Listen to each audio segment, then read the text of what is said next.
I'm going to do another twin set of reviews. A pair of apparently unrelated films, a French-American melodrama from 1945 and an Australian comedy from 1990. But they're unified by being charming, gentle movies about a man who will fight to the end to keep his land and home. The first of these, The Southerner, was done by proto-nouvelle vague auteur Jean Renoir, one of the most important directors in French cinema history, during his séjour in the United States in the 1940s. As the title indicates, it follows the life of a poor southern farmer, in Texas in the source novel, but due to permit issues filmed in an unnamed southern state, which is probably in the movie's favor since Renoir is not exactly an expert on regional American culture. The accents are all over the map. I'm not throwing stones here. Some German friends watched Django Unchained with me, and they pointed out that King Schultz has a relatively obvious Austrian accent. And goodness knows Dick Van Dyke's outrageous Cockney accent does not ruin Mary Poppins. Nevertheless, this movie was banned in some parts of the South for portraying the desperate lives of farmers, and was picketed by the KKK. And if your movie pisses off the KKK, you must be doing something right. I should mention, in light of my admission that this film gets some details wrong, that realism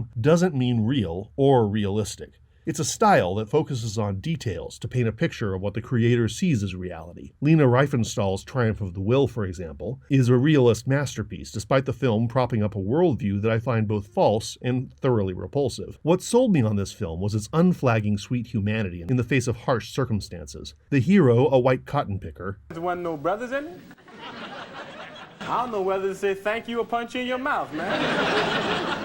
is warned by his dying uncle that he must own his own land, raise his own crops. So he heads south to an excellent but neglected property to try his hand. This becomes the central question of the film. Was this an absurd, egotistical act putting his family at risk?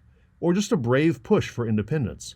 His boss warns him against the move. His new neighbor warns that he's being used by his boss. His best friend tells him that he's just a gambler. That friend repeatedly offers better paying work in a factory, but the farmer refuses. He begs God to explain why would it pay better to lock himself away from the sky and the soil that he loves so much. The plot is a series of conflicts, some more believable than others. The property, which is a mess, poses the most obvious challenge, but he's also faced with a contrarian grandmother and the simple question of subsistence as he attempts to get the farm in working order. His son grows sick from eating nothing but fish and possum, and not much of that. His neighbor is not thrilled with the protagonist's arrival, and slowly grows into a villain, only defeated by the stubborn Christian forgiveness of the hero. What makes this film stand out to me is the repeated twists towards happiness. I won't spoil them, but I will say that numerous times I expected someone to die, and what happened after was far better. Even the town doctor refuses pay for his services, insisting that the mother spend his medical fees on vegetables and fruit to nurse her sick son back to health.